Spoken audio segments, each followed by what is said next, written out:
Okay. So now we're going to turn over the next panel to Husseini Manji, Global Head of Johnson & Johnson Science for Minds of Johnson & Johnson. And Husseini, please take it on. The baton is yours. Thank you very much, George. And it really is a great pleasure and privilege to welcome everyone to this panel.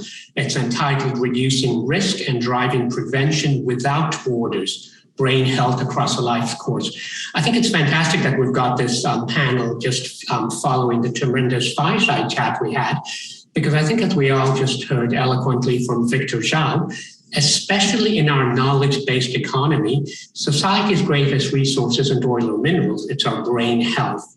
And I think we're all aware of the demographic and indeed some societal changes like the global pandemic that contributes to worsening brain health.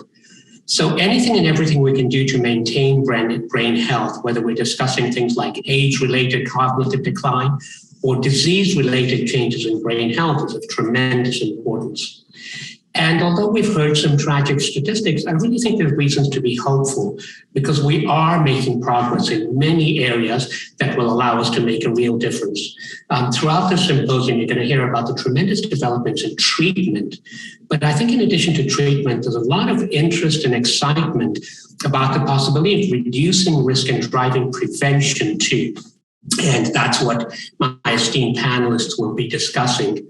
I think it's fair to say that almost every common disease is a complex combination of genes and environmental factors. And we've been making a lot of progress in identifying some of the susceptibility genes, but potentially even protective genes that we'll hear about. But we're also learning a lot about modifiable risk factors. And I think this also indirectly comes back to Victor Zhao's last comment about, healthcare disparities, because some of those modifiable risk factors do in fact touch minority populations to a greater degree. So I'm sure most of you have heard that recent epidemiological and indeed even some randomized control trials have shed light on some of the most important modifiable risk factors for cognitive decline and dementia. And I think what's also important is that we're also at this exciting technological age where digital technologies offers the possibility of translating the scientific understandings to hopefully practical and scalable global solutions. So with that, I'm going to move to our panel, and I think we have three truly outstanding panelists. First, we have Professor Mia Kivipelto, who is the Professor of Clinical Geriatrics, Center for Alzheimer's Research at the Karolinska Institute. And importantly, she's also the founder and scientific leader of the landmark Worldwide Fingers Network, and we'll be delighted to hear from her. Next, we have Professor Håkan Arsson, who is the director for the Center of Applied Genomics at the Children's Hospital of Philadelphia and the co-lead of scientific strategies for the international 100,000 plus cohorts consortium. And we'll be hearing from him about that, as well as how that is related to the Davos Alzheimer's Collaborative that you heard of. And finally, last but not least, we're absolutely delighted to have Inez Jabal Purwala, who is the global director of a new viral neuroexploration initiative, VIII. And in addition to this very timely initiative, Inez was also the founding president and CEO of the Brain Canada Foundation from 2001 to 2020. And what we've heard earlier this morning, this really is a shared societal responsibility. So we're looking forward to Inez's comments about how Canada has taken it on. So with that, maybe I could start with Mia, if you don't mind. And Mia, as I mentioned, the finger study is really a landmark study. Perhaps we could start by having you summarize our current understanding of the modifiable risk factors that could be related to slowing down and perhaps even preventing cognitive decline. Thank you so much. And first, thank you for the invitation. It's my great pleasure to be here and talk about the latest findings, what we can do to prevent or reduce the risk of dementia and even Alzheimer's disease. So indeed, Worldwide Fingers Network has been rapidly growing. And I'm very happy to say that today we are having 40 countries from all continents participating in this network. So it is really truly global network focusing on multi multi-domain dementia prevention trials. So the pandemic has not been stopping this expansion. I would say the opposite. There has been great interest and great need for brain health and really need for the joint actions. So what we have learned, I think the network and finger study has been highlighting the concept multi-domain interventions. There are many modifiable risk factors behind dementia. The latest evidence is showing that 40% of dementia is linked to modifiable risk factors. So I think that's a really great number. There is a great prevention potential and different targets and timelines for the interventions. So I think what we have learned from Finger and worldwide fingers is that we should not only focus on some risk factors, but really try to change different modifiable risk factors and different mechanisms to get the optimal preventive effect. We have the 5 fingers from Finger: physical activity, healthy diet, cognitive training, social activities, very important and not so easy during the pandemic, and taking care of all vascular and metabolic risk factors. Now in the new Finger trials, there is more focus on some of the fingers, like the psychosocial factors, better management of vascular factors, and even some more novel risk factors like hearing loss. So I think it's very exciting development and using also, as you mentioned, new technology. The concept e-fingers has been very important during the pandemic, and I really hope and believe that it can facilitate in implementing these interventions. Finally, some notes in the Finger trial, which was the first successful long-term trial. We have just started the 11-year follow-up. I'm very excited to think what can we learn when we can really have this long-term follow-up. And we will also have a lot of focus on biomarkers so that we can learn more about the underlying mechanisms and in the future tailor the interventions. I know we will talk more about gene-environmental interactions, which I think is an important topic. And we have been earlier able to show that ApoE4 carriers are getting clear beneficial effect of the lifestyle intervention. And now we have very new findings that the higher Alzheimer polygenic risk score, we can see the same pattern that these persons are also getting more clear benefits. So I think this is again an important area, and here we could use the data from all worldwide fingers countries in different settings and in different countries. So very exciting times and really joint forces here. Great. Thank you for those comments, Mia. It really is very exciting to hear what you said about the ApoE4 findings and the polygenic risk scores, and we look forward to delving into those a little bit more with Haakon in a few minutes. I think as I said, and I'm reviewing my bias, I think the Finger study is really a landmark study. But like any studies, when you get going, there's certain things you can look at, and there's sometimes some gaps in the evidence that you want to build on. What do you think are the gaps in the evidence in the Fingers database or other such studies that you would ideally like to have society come together to fill those gaps, and perhaps in particular from a global standpoint? Yes, that's a good question. How much evidence is needed to move on with, for example, the recommendations? I have been working with WHO, with the risk reduction guidelines, and I think it's fair to say that we do have enough evidence to recommend healthy lifestyle, not only for the brain health, but because there are also other health benefits. So the risk reduction, I think, is the good term, and we should be ambitious with the risk reduction starting early, but I also think it's never too late. We can always do something for the better brain function and all the functional level. There are, of course, always gaps, and we need to try to refine our evidence. And that is especially, I would say, what is relevant in different countries and in different settings. I think the multi-domain concept is there, but it needs to be adapted and optimized so that it really can fit to different societies. And here I really hope that worldwide fingers can help, because we really can do these kind of optimization. We also need to learn more about the optimal time windows. What is important at midlife or later in life, and maybe even when we are younger. So I think these specific interventions we need to learn even more. And then also different dementia subtypes. Of course, now we are thinking what we really are aiming to prevent.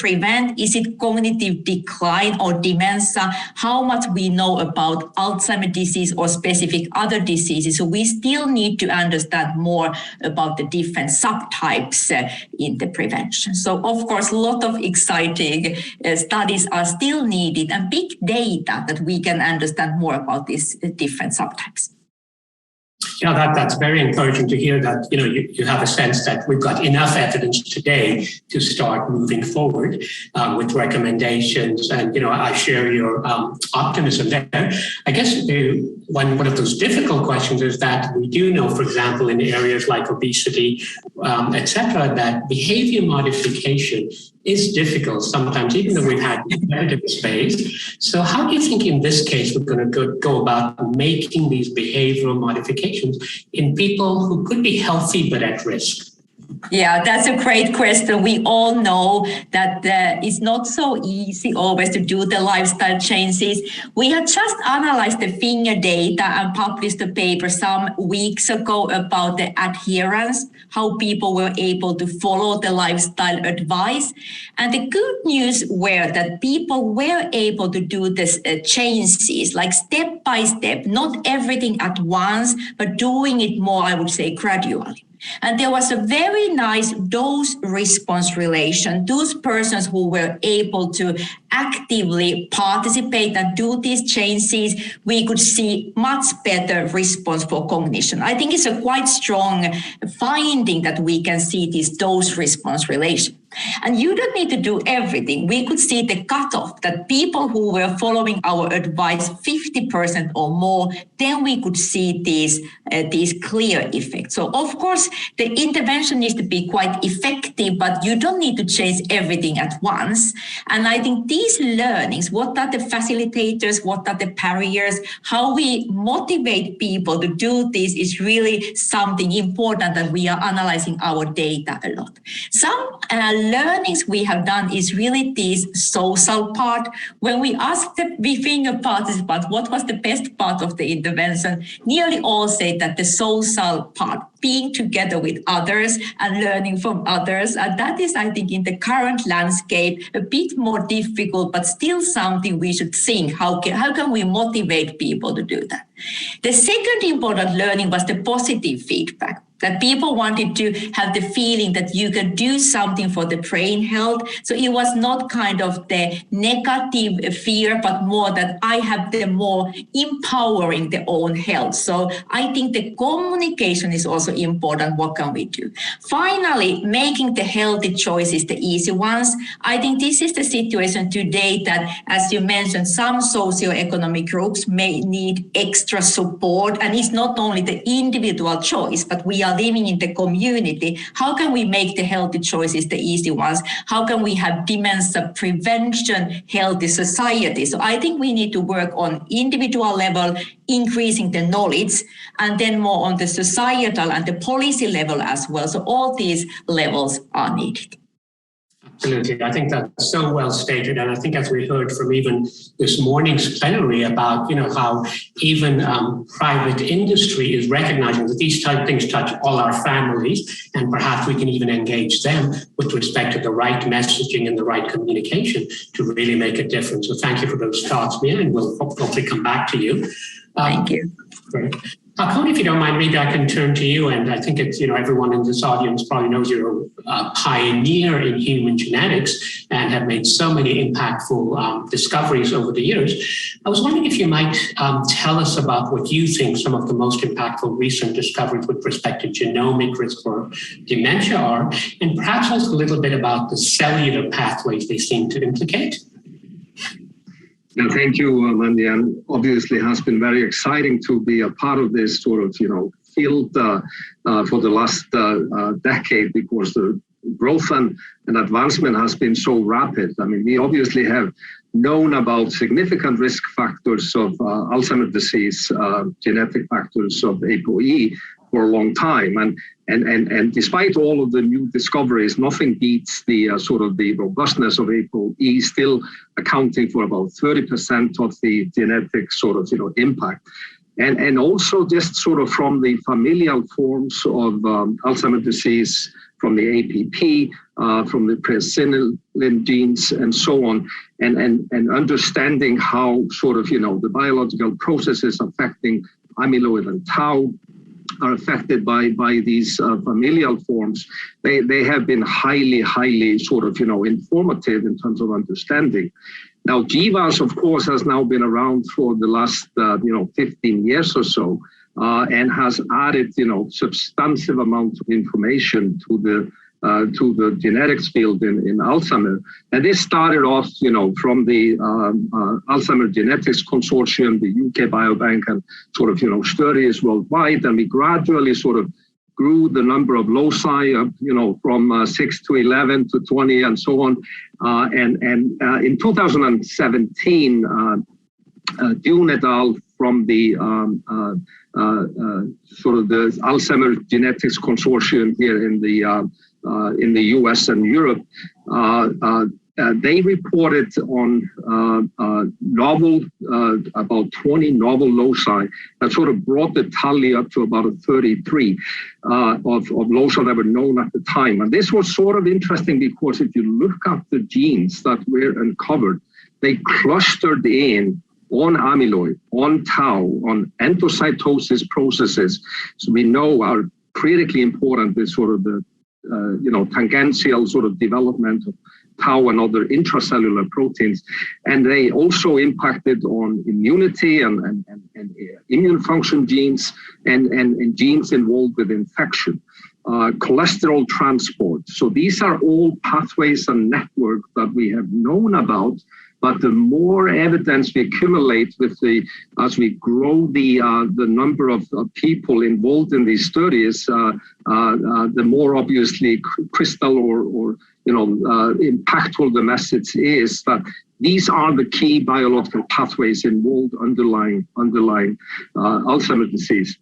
Now, there was a additional effort by the Genetics Consortium and really global, incorporating the UK Biobank and ASEAN cohorts as well. And this was the study by Bellangini and Lambert. And that is not, I believe, published yet, but it's on the medRx bio site. And that takes it sort of a step further and reports on 42 additional new loci that brings the tally to 75 now. And again, it didn't really go much outside of the pathways and the network. It was still within the cholesterol pathway, within the immunity and within the amyloid tau and so on. Ubiquitination, sort of the post-modification of protein genes, was actually more robustly sort of, captured in this most recent transethnic, really, GWAS analysis. But that sort of is where the current knowledge is today. Obviously, each locus has a relatively small impact, but the pathways and network, they are highly informative in terms of the pathogenesis and where we should intervene and target. Yeah, I think that's very exciting. And I think really, if I could amplify one of the last comments you made, because sometimes I know some people think, well, if these are genes of small effect, how much do we really learn? But I think, as you said, once we can sort of focus them on pathways that are more broadly applicable to the population, then we can think about, really novel interventions. And I think it's such an exciting time where, in addition to some of the misfolded proteins, some of the other pathways you articulated could really lend themselves to better disease-modifying treatments. So I think the human genetics has really been fantastic. I think in that regard, as you heard Mia reference the polygenic risk score, I was wondering if you might explain what polygenic risk scores are, and then also if you think they might provide the basis for more targeted prevention regimens. Yeah, that's a great question. So polygenic risk is basically a tool that we have to sort of capture all of the impact of the genetic contribution to a disease, in this case, Alzheimer's disease. So you can actually look at millions of variants and drive sort of the contribution to the risk that is inherited in that venue. And this is a tool that is very powerful because you get a distribution score, and some people are going to be in the top of that score, and that's going to sort of, be a highest risk. And this brings the risk often multifold up, which is somewhat similar to the ApoE4 allele, but be aware that the ApoE4 allele is very, very variable in terms of its impact, whether it's in, you assess a European ancestry, where the heterozygosity is maybe 2 to 3-fold increased, and homozygosity can be about 10 to 12-fold, versus Asians, where the allele is even much more rare, but of greater impact. And then again, African Americans or Africans, where the allele is actually much more common and of much less relevance. So polygenic risk may have actually much greater impact when you bring in the information from all the genes together into a single score that you link to an individual.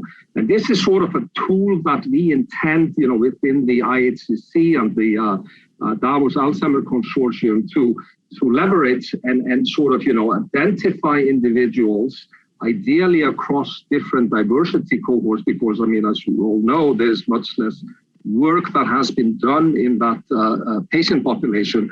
And in Africa, for example, as I said, ApoE4 is much, much less impactful.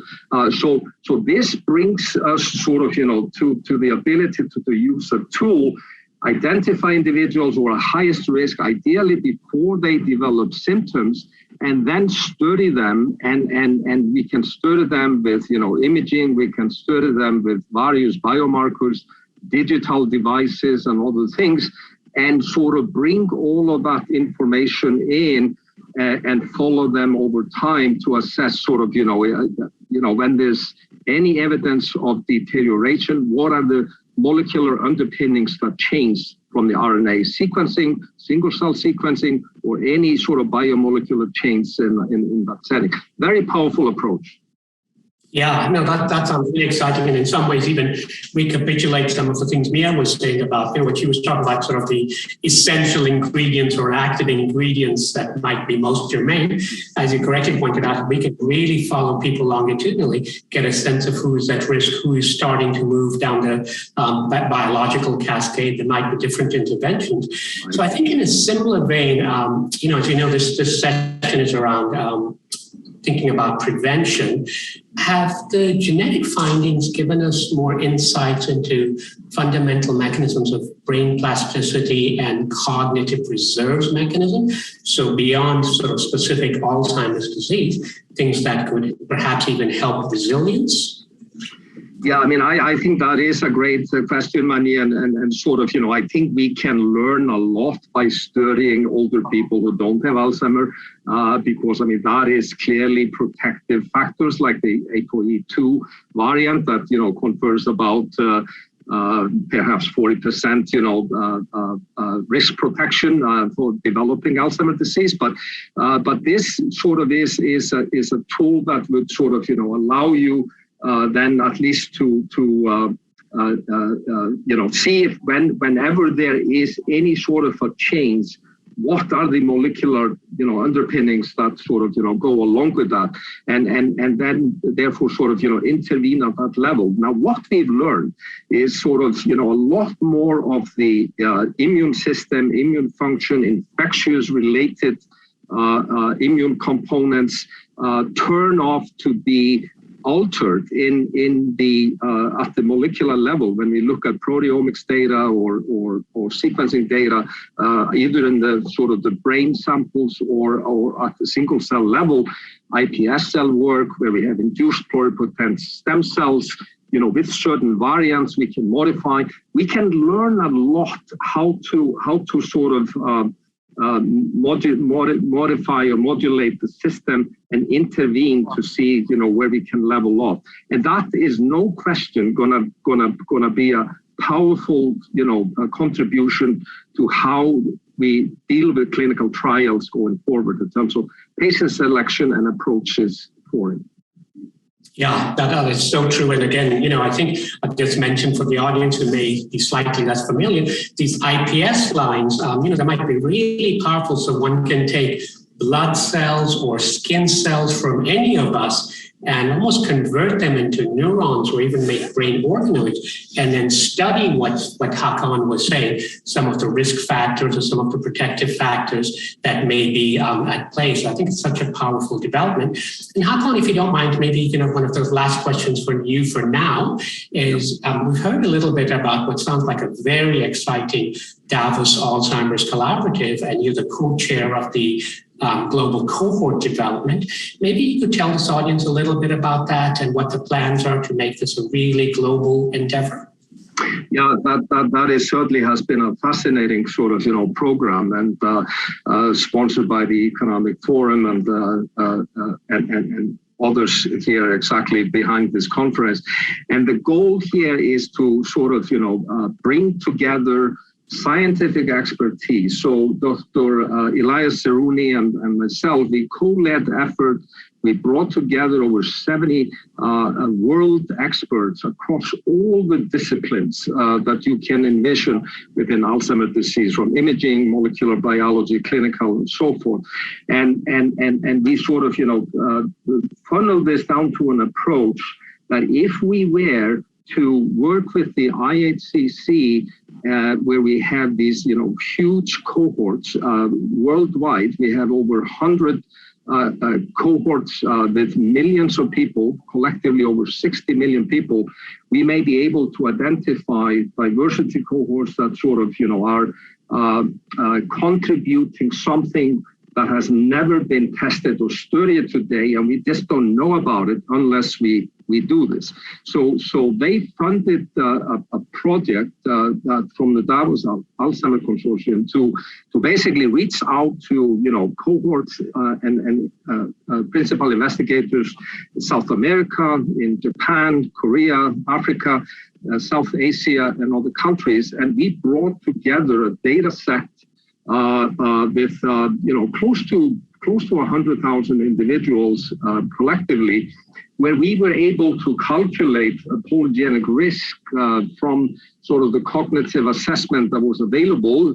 It was obviously not totally unified because these are projects that sort of came individually from different areas of the hemisphere, but collectively they drove us to be able to drive a powerful polygenic risk across these diversity cohorts, and we have that now sort of as a reference tool to sort of compare, and that's work that is ongoing with the UK Biobank and other large-scale European ancestry cohorts to sort of really figure what is the added value and information we gain from this approach over and above what we have sort of, from mostly European ancestry analysis. So it's really a very impactful and powerful program that they funded.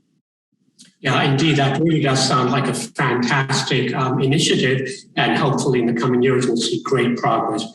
Thank you, Hakan. Yeah. So now maybe, Inez, I could turn to you, and as I said in the introduction, you were the founding CEO of the Brain Canada initiative, and so maybe I could start there. What are the key lessons you learned about brain health research from your work with numerous scientists and research organizations in Canada? Thanks for the question, and it's really a pleasure to be here with my colleagues.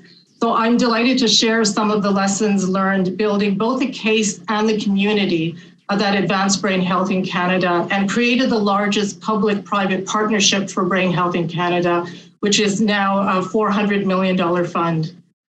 So there's 5 really key takeaways over the course of the last 20 years that I've learned. The first is that we've really moved from the thinking that the brain is a closed, self-contained system.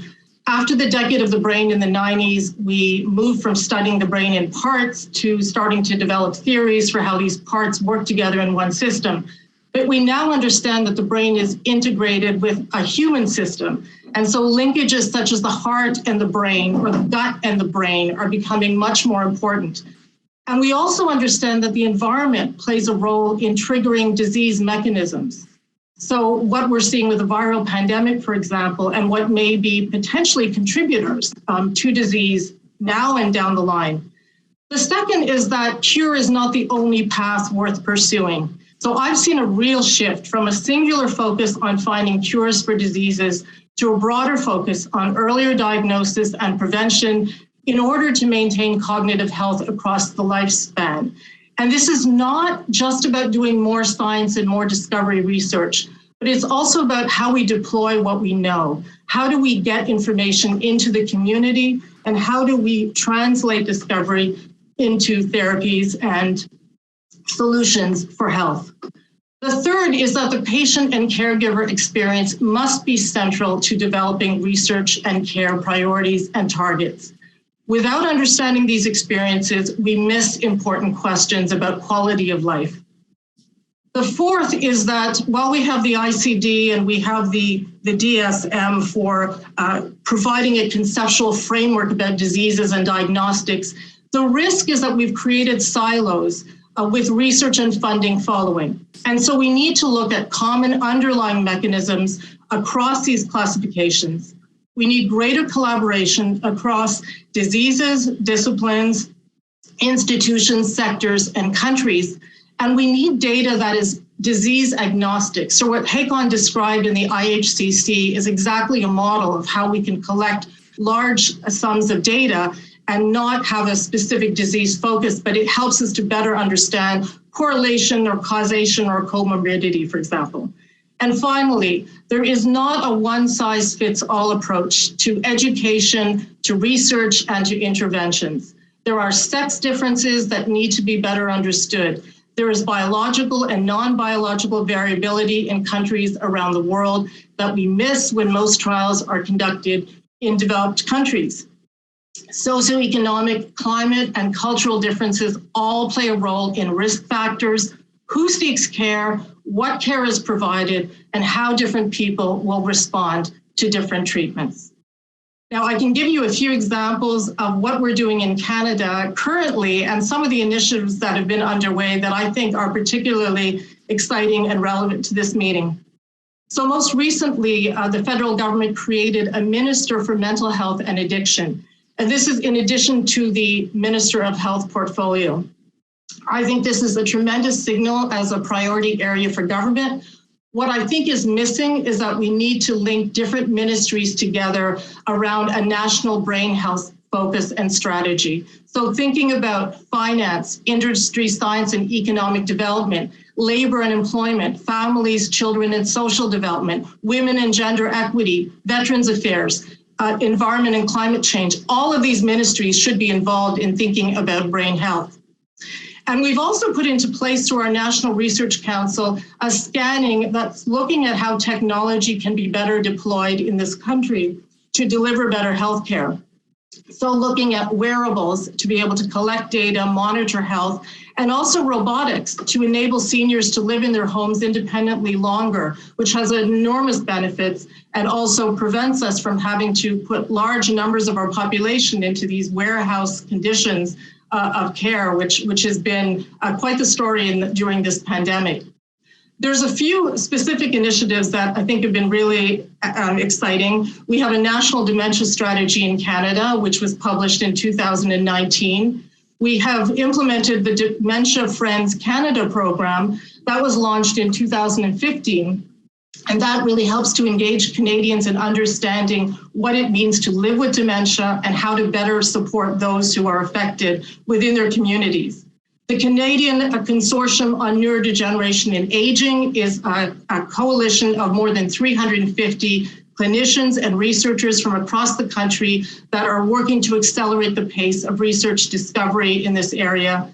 And finally, the Canadian Longitudinal Study in Aging, which was launched in 2009, which is a large national cohort study that is tracking 50,000 Canadians aged between 45 and 85, and they're going to be followed until 2033 or their death. And it's to help us find ways to understand why people who live more healthy as they age do so, and what we can do for the rest. Great. As a dual American and Canadian, it's really gratifying to hear all these fantastic and progressive things Canada's doing, and hopefully we'll be able to actually take them more globally. I guess that would be a follow-up question. I think you articulated the fact that, sort of brain health may be maintained and expressed differently in folks living in different parts of the world, people living in rural versus, city communities, etc. What are your thoughts as to what we should do to develop an inclusive and culturally aware approach to brain health and prevention? Well, I think one of the first things, we tend to use global interchangeably with international. And, I'm pleased to hear from the fellow panelists what they understand about truly engaging the global community. We're missing out most of the world's population when 90% of our trials are conducted in developed countries. And it's not just about conducting the research, it's also about setting the priorities, which do differ around the world. And so we make this assumption that the priorities we've established in our countries are applicable around the world. And we need to involve low and middle income countries in engaging them in the priority development. We also need to involve them in designing cohort studies. So we need to capture the external, the environmental, the contextual factors. And stigma is still an important barrier in many countries. And it limits who accesses care, and it also limits who's counted and included in studies. So there needs to be a lot of work done in addressing stigma. And I think we feel we've made a lot of progress in the developed world, but in fact, there is a much greater part of the world's population that is still dealing with stigma. We need to think about how we set up new cohorts, potentially using a tiered approach to engage countries that maybe don't have the capacity currently. Tim Evans talked a lot about ways that we can do this through global funds and through working with institutions that are already set up, that already have presence in these countries and have infrastructure and have connection and have built trust over periods of years, and then looking for different financing models to think about how can we actually help to fund and build the capacity in these countries. And finally, as has been mentioned on this panel, we need to make data available to researchers around the world. So we have to create better incentives to participate in data sharing platforms and open science. And this means creating a new culture of how we collaborate openly around the world, how we develop the governance that will enable that to happen, and how we develop better standards on how we collect, store, and analyze this data. Thank you. And, maybe if I could segue to the other exciting part of your career, that's basically looking at the CNS impact of viruses. Wondering if you have any insights of the pandemic on brain health, perhaps both the viral direct CNS entry, virus CNS entry itself, or the host immune response, or other societal factors, what you think we're going to see in terms of brain health? Yeah, so I think the pandemic has certainly put a spotlight on brain health. And I will distinguish between the viral impacts versus some of the other impacts which have to do with the anxiety and the social isolation that we've all been experiencing. And so the mental health impacts on society. But in fact, we know that the brain is not a self-contained system. And so viruses can impact the brain. And there's really two sort of thoughts about that. The first is that perhaps the virus is directly invading the central nervous system. There are viruses such as Japanese encephalitis, which are known to do that. They're neuroinvasive or they're neurotropic, and they attack the nervous system, and they're able to create encephalitis, for example, in the brain. More likely with SARS-CoV-2, the thinking is there are indirect effects, such as overactivation of the immune system or autoimmunity, as well as the inflammation that can be produced from that. So, hyperimmunity and neuroinflammation, they're both hallmarks of what we seem to be seeing with this pandemic. One interesting thing I think that has emerged is that in the past, we really thought about infectious diseases and chronic diseases as completely separate. And I think with distinctions like cervical cancer and now linked to a virus with a vaccine, there is more thought around infections related to potentially triggering Alzheimer's disease. And I think those theories are gaining traction. The unfortunate fortune of this pandemic is we have a large number of people around the world who have been infected by the same virus in roughly the same time frame. So we have the optimal conditions to set up these longitudinal studies and be able to look at what's happening down the line. Because we know that there's some evidence that there's a link, but we really need to do more study over a longer time period in order to know whether there is something to this phenomena and what is the nature of it. There's one study I do want to mention because I think it's particularly interesting around this idea of why we need to have readiness in terms of data.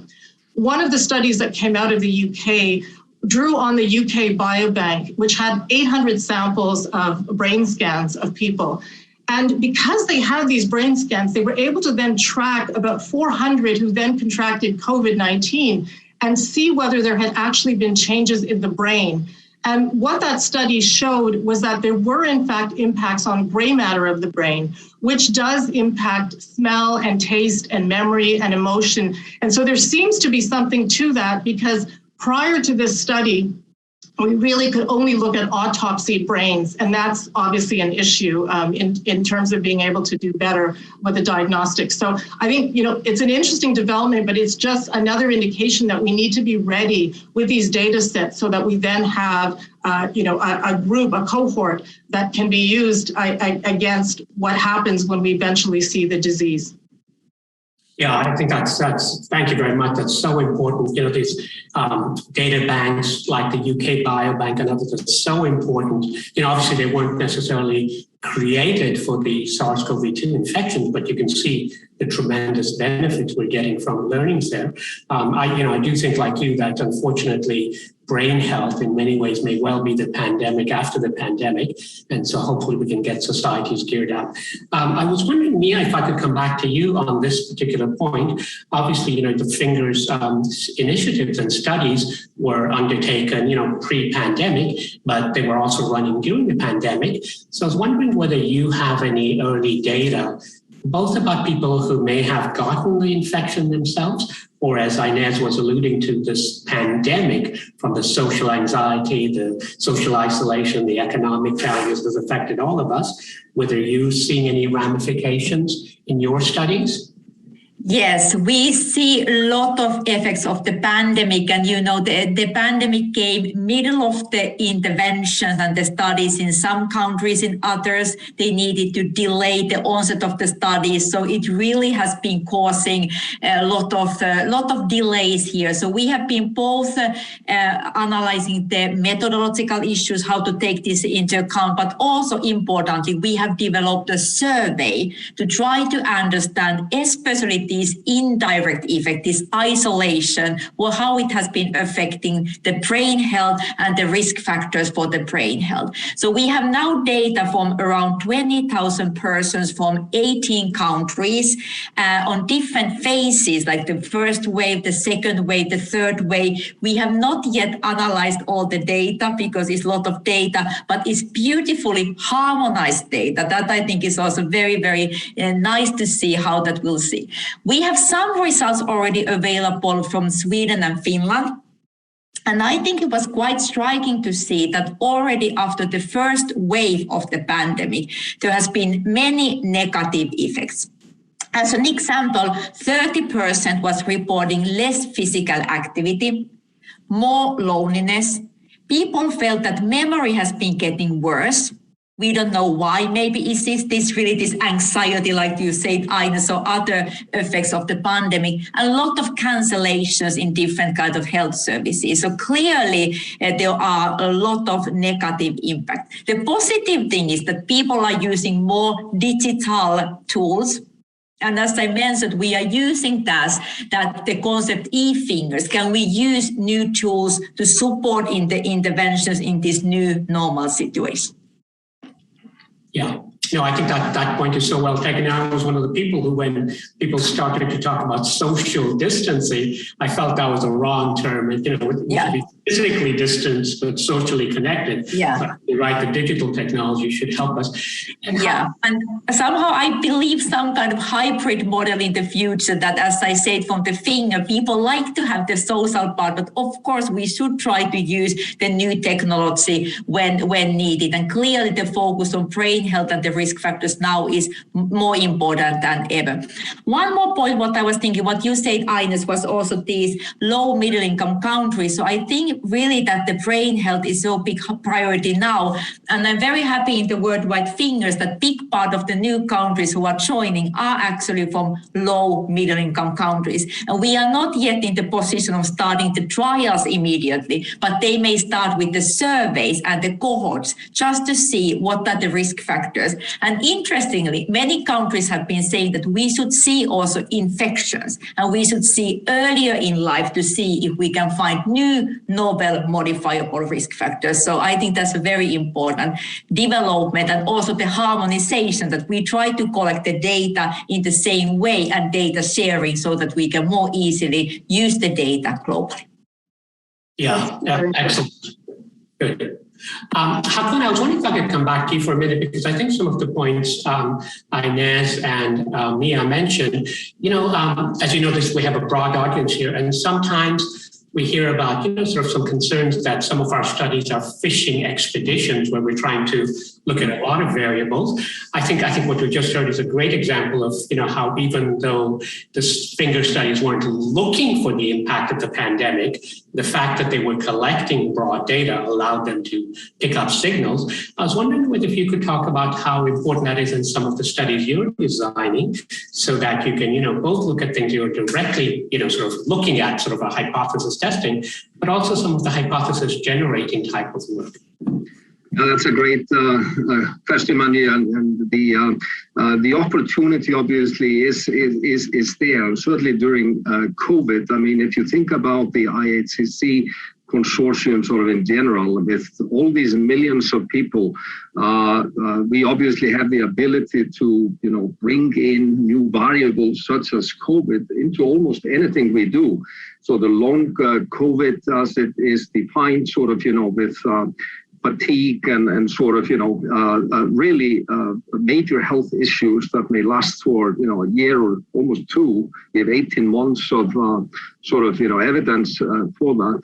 All of this we can bring in and study in the context of Alzheimer's disease, in the context of any sort of a trait or phenotype that we sort of, have interest in. So this is a tremendous sort of, opportunity, and the size and scope of the data is so huge, and all the effort from the IHCC is really going towards support new data generation from sort of, low income regions with low middle income family cohorts, to try to sort of, bring those cohorts to more visibility in terms of what we can, learn from the environmental impact and other things on the genetics in those cohorts that we may not be seeing or knowing about from the other sort of more conventional cohorts we study. So really, I think important question. And if I can add something on long COVID. It's a huge issue. We are estimating that 10 to 35% of people infected with SARS-CoV-2 actually develop long COVID.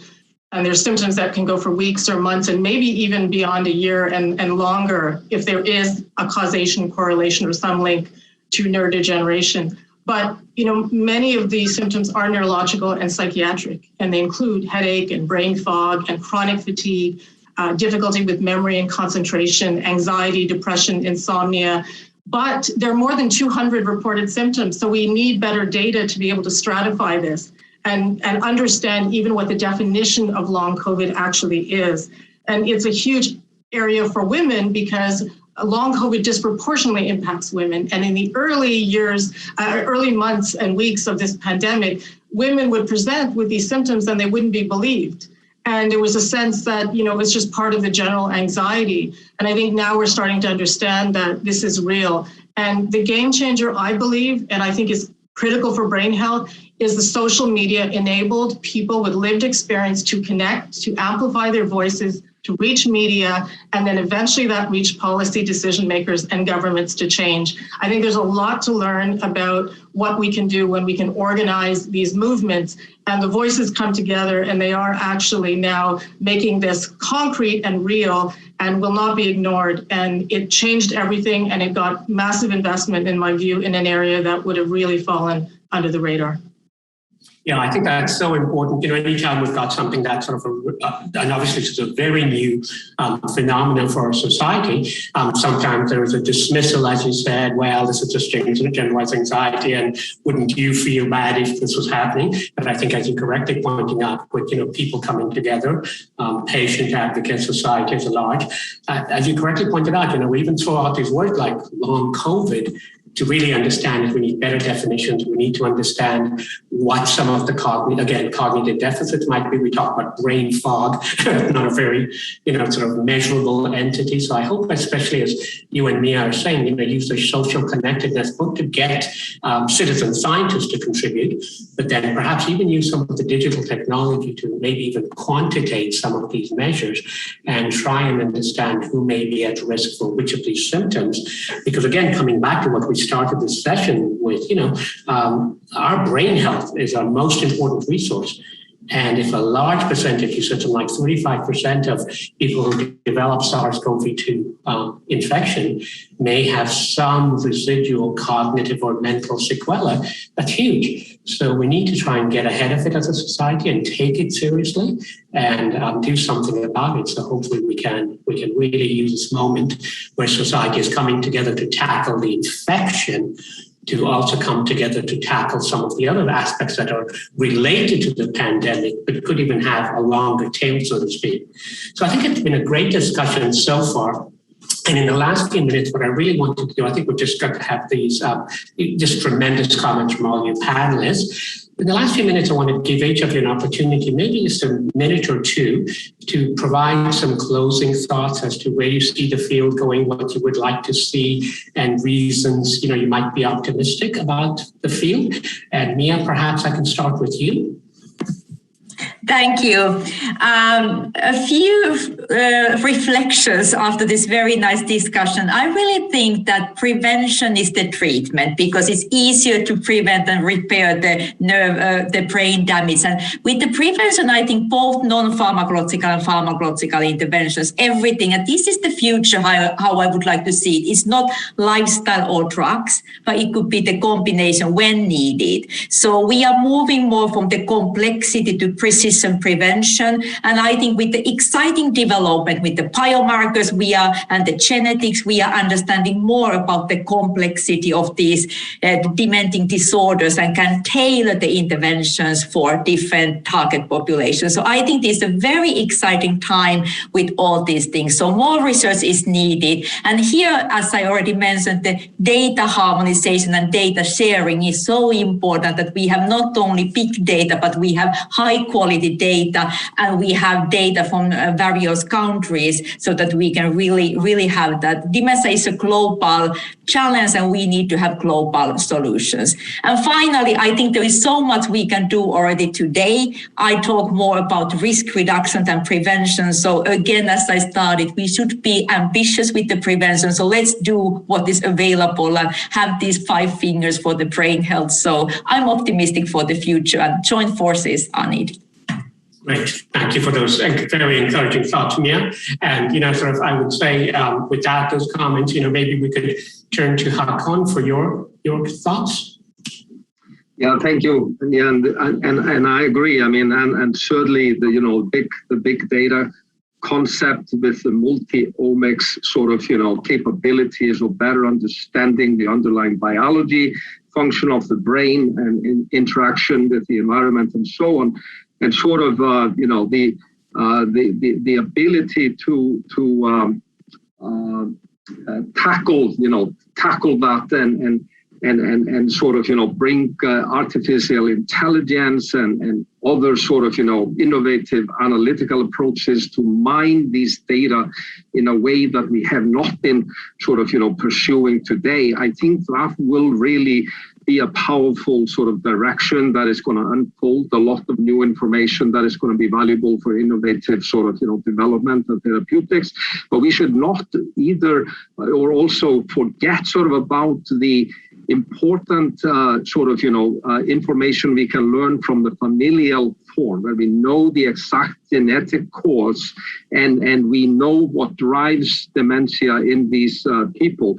And there's no question in my mind, when you have proteins such as amyloid and tau and potentially others that precipitate both intracellularly and extracellularly in the brain, and you have an immune reaction, you get death and atrophy of the nerves. I mean, this is a key driving process.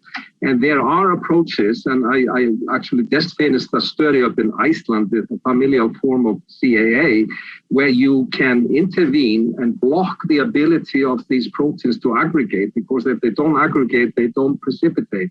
And I think that focus will be very, very important sort of, going forward.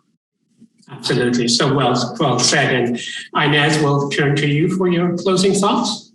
So first is we need to understand the brain is not a closed system. So the rest of the human system and the external environment, including viruses and other infectious agents, will continue to play a key role. Understanding Alzheimer's also means understanding that the environment and health intersect.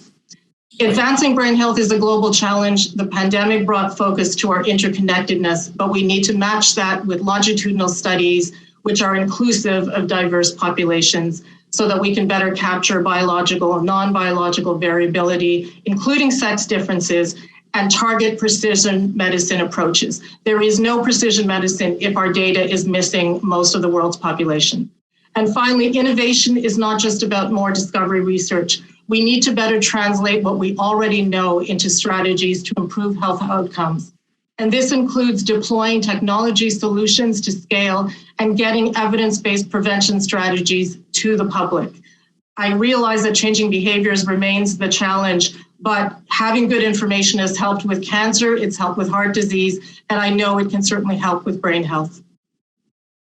Well, thank you very much. Here. So really want to thank all my esteemed panelists. I thought this was an outstanding session. Hopefully the audience heard well. We've got many challenges ahead of us. I think it's really encouraging to hear about the many exciting ways in which our societies are coming together to make a real global difference. And hopefully if next year at the Lausanne, hopefully face-to-face meeting, or others will hear more about the progress in many of these areas. So thank you everyone for your attention. And with that, let me turn it back over to George. Thank you. Thank you very much, Husseini, and thanks to all of you on this panel, Inez, Haakon, and Mia, all of whom I have great respect for. And I think Inez put her finger on it, and innovation is not just research. Innovation can come in many forms. Existing methodologies and approaches to risk reduction. It also innovation can occur in organizational forms, how to create the organizational mechanisms and energy to actually drive a greater awareness, greater attention to these efforts.